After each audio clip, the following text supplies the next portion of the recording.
अस्सलाम students, welcome to my YouTube channel. आज हम पढ़ने वाले हैं कंजर्वेशन ऑफ एनर्जी, जो कि 5th चैप्टर में है। क्लास 9 की बुक हमने स्टार्ट की हुई है। अपडेटेड बुक जो है रिसेंटली वो स्टार्ट की हुई है। तो सबसे पहले जो है मैं आपको एनर्जी का जो कंसेप्ट है वो बता देती हूँ, रिवाइज करवा देती हूँ। मैंने लास्ट लेक्चर एनर्जी पर पूरा का पूरा दिया था, आप वो जाके देख सकते हैं। उसमें मैंने एनर्जी को बहुत डिटेल से डिस्कस किया था। अब एनर्जी होती क्या है? एनर्जी एक ऐसी फोर्स है जो कि किसी ऑब्जेक्ट के ऊपर लगती है और काम जो है हमारे पास डन हो जाता है, हमारे पास वर्क डन हो जाता है। अब कंजर्वेशन ऑफ एनर्जी का लॉ क्या है? कंजर्वेशन ऑफ एनर्जी का जो लॉ है वो एक फिर्म लॉ है, ठीक है। ये लॉ कभी भी चेंज नहीं हो सकता। ये लॉ यूनिवर्सल प्रूफ्ड है। इस लॉ में ये है कि जो एनर्जी है वो क्रिएट नहीं हो सकती, ना वो डिस्ट्रॉय हो सकती है, ठीक है। हम एनर्जी को पैदा नहीं कर सकते, हम एनर्जी को बना नहीं सकते, हम एनर्जी को तबाह नहीं कर सकते। हम एनर्जी को सिर्फ ट्रांसफॉर्म कर सकते हैं, हम सिर्फ एनर्जी को ट्रांसफ़र कर सकते हैं एक बॉडी से दूसरी बॉडी के अंदर, like from one body to another. हम सिर्फ इतना कर सकते हैं, हम एनर्जी को डिस्ट्रॉय या क्रिएट नहीं कर सकते। और जो टोटल अमाउंट ऑफ एनर्जी हमारे पास होती है वो भी कभी चेंज नहीं होती, ठीक है। टोटल एनर्जी जो हमारी है वो भी कभी चेंज नहीं होती। इसकी स्टेटमेंट ये है कि energy can not be destroyed और created, it may be transform from one form to another, but our total amount of energy never changes, ठीक है। एक फॉर्म से दूसरी फॉर्म में ट्रांसफ़र हो जाएगी, जितनी ज़्यादा आप ताकत लगाएंगे उतना ज़्यादा काम होगा। तो टोटल अमाउंट ऑफ एनर्जी जो है वो कभी भी चेंज नहीं होती है। अब इसमें होता क्या है, जब कोई एनर्जी हमारे पास ट्रांसफ़र होती है ना, ठीक है, तो कुछ जो एनर्जी है, फॉर एग्जांपल आपने जो है एक उसको उठाया है, आपने एक बहुत जो हैवी चीज़ है उसको कैरी किया, आपने कोई बहुत बड़ा पतीला उठा लिया या आपने कोई बहुत हैवी जो है मेटल उठा लिया, कुछ उठा लिया है, उसमें क्या है, अपने बॉडी से एनर्जी किस पे लगा रहे हैं? उस मेटल के पीस पे लगा रहे हैं जिसको आप उठा रहे हैं। उस काम के दौरान क्या होगा, आपकी बहुत सारी एनर्जी जो है वो वेस्ट हो जाएगी, आपको सांस फूलेगा, आपको स्वेटिंग होगी, ठीक है, आप थक जाएंगे, वो आप उसमें क्या होगी, एनर्जी जो है वो लॉस्ट होगी। अब ये जो लॉस ऑफ एनर्जी होती है, इसकी वजह से जो वर्क है जो हो रहा होता है उसमें फ्रिक्शन भी क्रिएट होती है। अब ये जो एनर्जी लॉस है इसमें फ्रिक्शन आ जाएगी, इसमें हीट आ जाएगी, उसमें उस वर्क के दौरान बहुत सारी जो है मुश्किलात आ जाएंगी, उसमें बहुत सारे फ्लॉज आ जाएंगे, ठीक है। तो एनर्जी जो है वो हमेशा जो है वो अवेलेबल 100% यूजेबल नहीं होती है, ठीक है। वो हमेशा जो है कहीं ना कहीं ज़ाया हो रही होती है। आप इसको वेस्ट ऑफ एनर्जी भी कह सकते हैं कि वेस्ट ऑफ एनर्जी होता है, ठीक है। स्टूडेंट्स, हमारा जो वाइट बोर्ड है ना वो यही है, ठीक है। तो जो हमारे पास, आप ये कह सकते हैं कि वेस्ट ऑफ एनर्जी जो है ना ये हमारे पास इस तरह भी होता है। अब उन्होंने कहा है कि जब एक प्रोसेस होता है एनर्जी कन्वर्जन का और कन्वर्सेशन का, तो उसको हम मुख्तलिफ एग्जांपल्स में जो है ना वो डिस्क्राइब कर सकते हैं। अब सबसे पहले उन्होंने हमें पोटेंशियल एनर्जी की जो है ना एक तरह से समझाई है, बात बताई है कि एक पोटेंशियल एनर्जी जो है हमारे पास, पोटेंशियल हम पी से भी रिप्रेजेंट करते हैं और उस दिन मैंने आपको कहा था वो पी से भी रिप्रेजेंट होती है। एक ब्लॉक है, ठीक है, वो बहुत ऊपर तक उठाया गया है, उसकी हाइट बहुत ज़्यादा है, ठीक है। अब उस हाइट पे क्या होगा कि उसकी पोटेंशियल एनर्जी कितनी होगी? mgh। ये लास्ट वीडियो में मैंने आपको प्रूफ करना सिखाया था, अगर आपने नहीं देखा आप लास्ट वीडियो जाके देख सकते हैं, ठीक है। लेकिन यहाँ पे काइनेटिक एनर्जी क्या होगी? काइनेटिक एनर्जी स्टूडेंट्स यहाँ पे ज़ीरो होगी। अब काइनेटिक एनर्जी यहाँ पे ज़ीरो क्यों?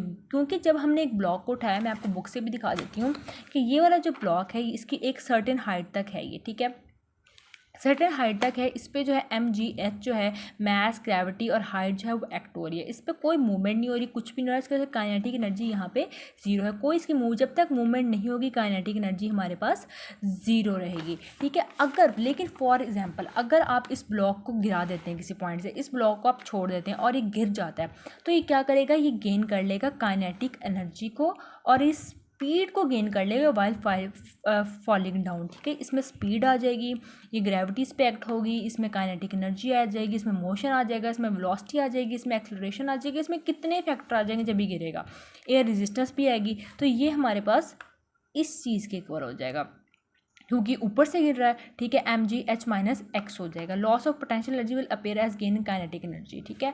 तो उन्होंने कहा जब पोटेंशियल एनर्जी लॉस होगी तो वो काइनेटिक एनर्जी जो है वो गेन होगी। एक बहुत इंपॉर्टेंट पॉइंट है ये कि जब गेन होगा काइनेटिक एनर्जी का तो लॉस होगा पोटेंशियल एनर्जी का। जब भी पोटेंशियल एनर्जी लॉस करेगी हम काइनेटिक एनर्जी को गेन करेंगे, ठीक है। ये एक बहुत ही सिंप्लीफाइड बात है। आगे है mgh-x है, इसमें हमने एक दफ़ा इसको ये वाली वैल्यू लिखी है, एक दफ़ा हम इसकी सिंपल वैल्यू लिखेंगे और हमारे पास mgh ही आ जाएगा। Just before hitting the ground point C the whole potential energy change into kinetic energy. Just hitting, अब यहाँ से ब्लॉक गिर रहा है, ठीक है, यहाँ पे उसकी पोटेंशियल एनर्जी थी, वो गिरना शुरू हुआ, उसने काइनेटिक एनर्जी गेन कर ली। अब जैसे ही वो यहाँ पे गिरेगा और दोबारा यहाँ पे पड़ा होगा, तब दोबारा उसमें पोटेंशियल एनर्जी आ जाएगी, ठीक है। और जो एनर्जी है वो हमारे पास सेम ही रहेगी। Heating the ground energy dissipated, अब जब ये यहाँ पे गिरेगा तो हीट भी प्रोड्यूस होगी, जैसे बात है वो एकदम गिरा है, उसमें ग्राउंड में और बॉक्स में फ्रिक्शन भी पैदा होगी, इसकी वजह से हीट पैदा होगी, इसके अलावा जो है साउंड एनर्जी जो है वो ज़ाया होगी, तो एनर्जी ज़ाया होगी हमारे पास, राइट।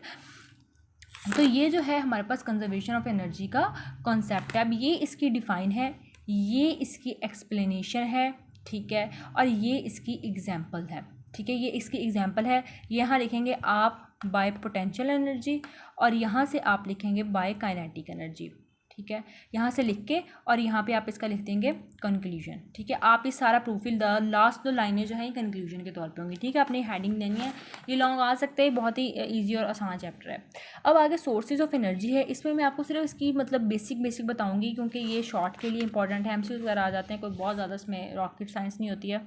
अच्छा, मुझे एक स्टूडेंट ने व्हाट्सएप पे टेक्स्ट किया कि आप हमें ना बुक से मत करवाया करें, वैसे लेक्चर दिया करें। पर स्टूडेंट, बुक्स से मैं आपको इसलिए एक दफ़ा गाइड कर देती हूँ ताकि आपको पता हो कि आपने याद क्या क्या करना है, क्योंकि आप जब तक बुक वाला मटेरियल पेपर में नहीं लिखेंगे ना, आप कभी भी 100% मार्क्स नहीं लाएंगे। इंशाल्लाह मैं एक बहुत जल्द वीडियो बनाऊँगी कि आपने फिज़िक्स में 100% मार्क्स कैसे लेके आने हैं, अपने बोर्ड एग्जाम्स को आपने कैसे अच्छे जो तरीके से करना है। तो सब्सक्राइब कर लें चैनल, ताकि जब वो वीडियो है तब आपको पता चल जाए। मैं इंशाल्लाह एग्ज़ाम से पहले वो वीडियो ज़रूर अपलोड कर दूँगी। ओके राइट, अब हम टॉपिक की तरफ आते हैं कि फॉसिल एनर्जी जो है वो आती है बर्निंग ऑफ ऑयल से, कोल से और नेचुरल गैस से आती है हमारे पास। फॉसिल एनर्जी जो है इसका जो मटेरियल होता है बेसिकली क्या होता है, ये कोयला होता है, ये गैस होती है, ये जो है हमारे पास नेचुरल रिसोर्सेज हैं। जब हम इनको जलाते हैं, जब हम इनको यूज़ करते हैं, पेट्रोलियम्स को, गैस को, कोल को यूज़ करते हैं, तो ये हमें क्या देती है, हमें आग देती है, और आग देती है हमें हीट देती है, हमारे मशीन्स को चलाती है, तो क्या होती है, एनर्जी प्रोड्यूस होती है, एनर्जी यूज़ होती है, राइट। आगे हमारे पास hydro electric generation. Hydro electric generation जो है वो इलेक्ट्रिसिटी होती है पानी के गिरने से, जो डैम्स में जो सिस्टम यूज़ होता है। बेसिकली डैम्स में जो एनर्जी प्रोड्यूस हो रही है ना, वो हमारे पास हाइड्रो इलेक्ट्रिक जनरेशन है। उसमें हमारे पास क्या होता है, इलेक्ट्रिसिटी जनरेट हो रही है, पानी गिर रहा है, पानी में काइनेटिक एनर्जी है, ग्रेविटेशनल पोटेंशियल है उसके अंदर, ठीक है, एनर्जी स्टोर हुई है उसके अंदर।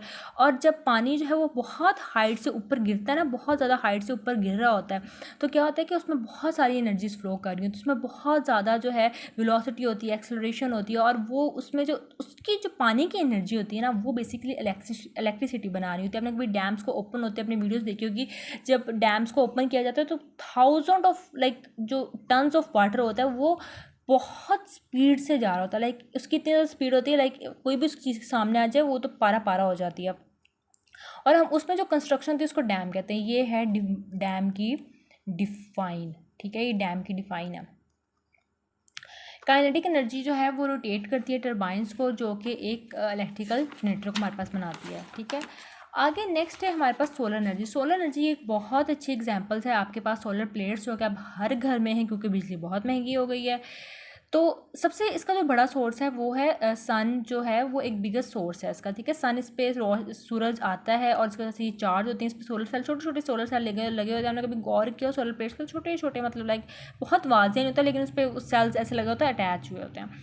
तो ये जो इस पर रोशनी पड़ेगी, ये हीट अप होंगे, और जब ये हीट अप होते हैं तो इसके अंदर एक सिस्टम लगा होता है, जिसकी वजह से क्या होती है, हमारे पास इलेक्ट्रिसिटी प्रोड्यूस होती है। अब ये जो हीट है ये घरों को गर्म रखने के लिए भी होती है, हीटिंग सिस्टम के लिए भी होती है, सोलर रेडिएशंस जो है वो स्मॉल सरफेसेस के लिए यूज़ होती है। सोलर एनर्जी जो जितनी भी सूरज से और गर्मी की वजह से और इन सोलर सेल्स की वजह से प्रोड्यूस हो रही थी, वो सोलर एनर्जी होती है, ठीक है। अब यहाँ पे उन्होंने सोलर एनर्जी के हमें यूजेस बताए हुए हैं कि सोलर एनर्जी यूज़ कैसे होती है। उन्होंने कहा कि हाई टेम्परेचर पे पानी बॉयल भी हो सकता है, वो स्टीम भी प्रोड्यूस करता है, और जो टरबाइन है उसमें इलेक्ट्रिक जनरेटर्स जो हैं वो रन करते हैं। अब बहुत सारी सोलर प्लेट्स पे इलेक्ट्रिक टरबाइंस होती हैं जो होते हैं, उन्होंने अपनी मशीन्स को उससे किया होता है। जैसे ही जो उस पर एक स्पेसिफिक हीट वो प्रोड्यूस करता है, स्पेसिफिक टेम्परेचर पर रीच कर जाता है, तो वो जो है इलेक्ट्रिसिटी प्रोड्यूस होना स्टार्ट हो जाती है। दूसरा मेथड ये है, जैसे मैंने आपको बताया सोलर प्लेट्स वाला, कि सोलर सेल उसके अंदर होते हैं। सोलर सेल जो है उनको हम फोटो वोल्टाइक सेल कहते हैं। ये एक MCQs है, ठीक है। और जो वोल्टेज सिंगल एक वोल्टेलिक सेल में प्रोड्यूस होती है वो बहुत लो होती है। हमने देखा होगा जो छोटी प्लेट्स होती हैं, छोटी छोटी प्लेट्स होती हैं, अभी तो नहीं है वो, लेकिन बैक इन लाइक 2015 2016 कुछ छोटी प्लेट्स भी थे जिन पे सिर्फ एक बल्ब और एक पंखा, छोटा पंखा जो था वो चलता होता था। लेकिन अब तो खैर बड़ी प्लेट्स आ गई हैं, आई डोंट नो वो अब एग्जिस्ट करती हैं कि नहीं करती हैं। तो सुफिशिएंट हाई वोल्टेज प्रैक्टिस में यूज़ होता है और ऐसे बहुत नंबर ऑफ सेल्स जो हैं वो सीरीज़ में कनेक्ट किए जाते हैं सोलर पैनल बनाने के लिए। ये फोटोवोल्टेइक वाली MCQs है, ये सोलर पैनल की डिफ़ाइन है, यहाँ से लेकर यहाँ तक ये सोलर पैनल की एक डिफ़ाइन है, ठीक है। और ये जो है इसमें सिर्फ सोलर पैनल के बारे में बताया कि पावर सेटेलाइट वगैरह में यूज़ होता है। नेक्स्ट हमारे पास है न्यूक्लियर एनर्जी, ठीक है। न्यूक्लियर एनर्जी क्या होती है? न्यूक्लियर एनर्जी स्टूडेंट्स हमारे पास वो होती है जो कि एटॉमिक न्यूक्लियस ब्रेक की वजह से एनर्जी प्रोड्यूस होती है। बेसिकली ये हमारे डेली यूज़ में ज़्यादा यूज़ नहीं होती, ये बहुत बड़े बड़े जो है ना यूरेनियम और ये रेडिएशन और इस तरह की चीज़ें, वहाँ पे बड़े बड़े ब्रेक डाउन होते हैं, एटम ब्रेक डाउन होते हैं, न्यूक्लियर फ्यूजन्स होती हैं, बड़े बड़े रिएक्शन होते हैं, and then we got the nuclear energy, right. आपने न्यूक्लियर बॉम्ब्स के बारे में सुना होगा, वो सारा यही है, वही सारा प्रोसेस है ये। इंशाल्लाह आप जब 10th में, फर्स्ट ईयर सेकेंड ईयर में आप इस बारे में पढ़ेंगे। अगर आप BS जो है वो आगे आप इन ब्रांचेस में लेकर करते हैं तो आपको बहुत नॉलेज आएगा इसके बारे में। तो जो प्रोसेस है वो न्यूक्लियर रिएक्टर्स में होता है। इसमें हीट प्रोड्यूस होती है, स्टीम प्रोड्यूस होती है, इलेक्ट्रिक जनरेटर्स चलते हैं। पाकिस्तान बहुत सारे न्यूक्लियर पावर्स को इस टाइम चला रहा है, जिसमें जो है वो कराची और चश्मा है, ठीक है। आगे स्टूडेंट्स जो हमारे पास आ जाता है, ये है जियोथर्मल एनर्जी। ये बहुत ही यूनिक किस्म की एनर्जी है। ये कुछ दुनिया के सिर्फ हिस्सों में है जहाँ पे हॉट रॉक्स होती हैं, ऐसी ऐसी पहाड़ियाँ जिनके नीचे वॉल्केनोज होते हैं, या जिनके पास वो इलाके जिनमें बहुत ज़्यादा हाई टेम्परेचर होता है। वहाँ पे क्या होता है कि सरफेस के नीचे वही हाई सेमी मोल्टन जो फॉर्म होती है, सेमी मोल्टन जो लावा होता है वो ज़मीन के नीचे होता है, जिसकी वजह से ज़मीन बहुत हीट अप हो जाती है। और उसमें जो उसकी वजह होती है कि उसमें रेडियो एक्टिव एलिमेंट्स का डिले हो रहा था। और ये जो रॉक्स हैं एटलीस्ट 250 सेल्सियस टेम्परेचर, 250 सेल्सियस बहुत ज़्यादा होता है, पानी 100 सेल्सियस पे उबल रहा होता है। तो ये जो एनर्जी है इसको हम जियोथर्मल एनर्जी कहते हैं, ठीक है। और ये जो है इसको यूज़ करते हैं इंजन को चलाने के लिए, बहुत सारे चलाने के लिए। जो ये हमने देखा होगा कि बहुत जगह हॉट वाटर के ना इस तरह के फव्वारे निकल रहे होते हैं। आपने यूट्यूब वगैरह पे वीडियोस या रील्स वगैरह में देखा होगा कि वो दिखा रहे होते हैं, और वो बहुत ही गर्म पानी होता है। अचानक से जो है कार्टून्स जो थे, आई गेस ऐसी जो एक सीरीज़ है कार्टून्स की, उसमें जो इस चीज़ का जियोथर्मल का कॉन्सेप्ट दिया गया है कि उसमें जो पानी है वो चश्मों से ऐसे निकल रहा होता है। वो कभी यहाँ पे पाँव रख रहा होता है, कभी यहाँ पे पाँव रख रहा होता है, कभी यहाँ से पानी निकल रहा है, कभी यहाँ से पानी निकल रहा है, कभी यहाँ से पानी निकल रहा है। तो ये जो मूवीज़ होती है ना, इसमें भी हमें फिज़िक्स और साइंस बहुत ज़्यादा बताई जाती है अगर आप अंडरस्टैंड करते हैं। तो आपने जो हीट ऑफ रॉक्स का यूज़ करना है, ठीक है। उसको यूज़ किया जाता है, होल्स को ड्रिल अप किया जाता है। उसमें जब लोग उसको जो काम कर रहे होते हैं वो कोल्ड वाटर उसमें पंप करते हैं होल्स में, ताकि वहाँ पे काम कर सकें। वो टेम्परेचर बहुत ही हाई होता है। स्टीम प्रोड्यूस होती है जो कि दूसरे होल से निकलती है, और यही स्टीम जो है इलेक्ट्रिसिटी को रन करती है। और इसके लिए बहुत बड़े बड़े गीज़र लाइक दिस गीज़र्स होते हैं, ठीक है, इसी तरह के गीज़र्स होते हैं। तो स्टूडेंट्स आज की वीडियो के लिए इतना ही। नेक्स्ट वीडियो में इंशाल्लाह मैं आपको नेक्स्ट टॉपिक्स कवर करवाऊंगी। अगर आपका कोई भी क्वेश्चन हो हमसे कमेंट सेक्शन में पूछ सकते हैं, हमसे व्हाट्सएप पर रब्ता कर सकते हैं।